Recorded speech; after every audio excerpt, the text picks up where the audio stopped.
لكن شريعتنا تحمي الإنسان وهو في بطن أمه، بل الشريعة قررت ألوانا من الرخص للمرأة الحامل، وساداتنا من الأئمة يدركون ذلك ويعرفون ويفتون بذلك، كيف أن الشريعة يسرت على المرأة الحامل أن تفطر في رمضان، وكيف يعني هناك رخص شرعية كثيرة مقررة للأجنة وهم في البطون. هذه شريعتنا.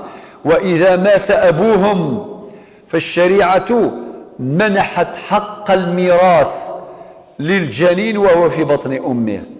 بالمناسبة ما كان ولا قانون في الدنيا إذا قرأنا قوانين الحضارات القديمة العتيقة كالحضارة الفينيقية والأكادية والبابية والحضارة الفرعونية المصرية القديمة والحضارة الإغريقية اليونانية، الحضارات القديمة ليس فيها قانون يحفظ حقوق الأجنة في الميراث.